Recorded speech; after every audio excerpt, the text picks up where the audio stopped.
Hello മച്ചന്മാരെ, നമ്മൾ ഉണ്ടാക്കാൻ പോകുന്നത് ബീഫ് ബിരിയാണി. അതിനായി പാത്രത്തിലോട്ട് സവാള അരിയുക. വേറെ പാത്രത്തിലോട്ട് ഇഞ്ചി വെളുത്തുള്ളി പേസ്റ്റ് ഉണ്ടാക്കുക. വേറെ പാൻ എടുത്ത് അതിലോട്ട് ഉള്ളി ഇടുക. കുറച്ച് കറിവേപ്പിൻ്റെ ഇലയും കൂടി ഇടുക. നല്ലോണം ഇളക്കി എടുക്കുക. പിന്നെ തക്കാളി ഇടുക. അത് നല്ലോണം മിക്സ് ചെയ്യുക.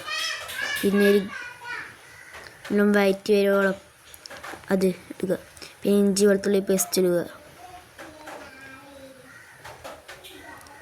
നല്ലോണം മിക്സ് ചെയ്ത് കൊടുക്കുക. അതിലോട്ട് തൈര് ഒഴിച്ചുക. കട്ട തൈര് ഇടുക. അതിലോട്ട് കുറച്ച് മഞ്ഞൾപ്പൊടിയും കൂടി ഇട്ട് നല്ല മിക്സ് ചെയ്യുക. അതിലോട്ട് കുറച്ച് ഗരം മസാലപ്പൊടി ഇടുക. കുറച്ച് കുരുമുളകും പൊടിയും കൂടി ഇടുക. എന്നിട്ട് നല്ല മിക്സ് ചെയ്ത് കൊടുക്കുക.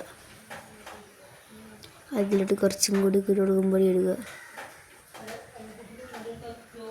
കുറച്ച് സുർക്ക കൂടി ഇട്ടുക. പിന്നെ അതിലോട്ട് ബീഫ് ഇടുക. നല്ലോണം ഇളക്കി കൊടുക്കുക.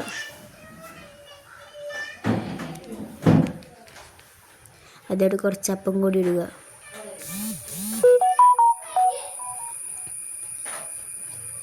നല്ലോണം ഇളക്കി കൊടുക്കുക.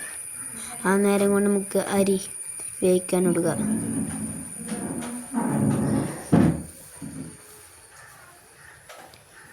അരി വെന്ത് വരുമ്പോൾ ദമ്മിടുക. ദമ്മിടുണ്ട് നമ്മൾ ഇതിലോട്ട് എടുത്തിട്ടില്ല.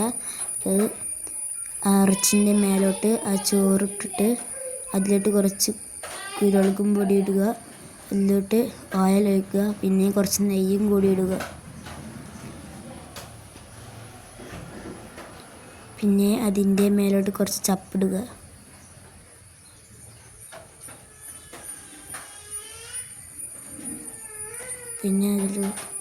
പിന്നെ അതിലോട്ട് കുറച്ച് അണ്ടിപ്പരിപ്പും മുന്തിരിയൊക്കെ ഇടുക.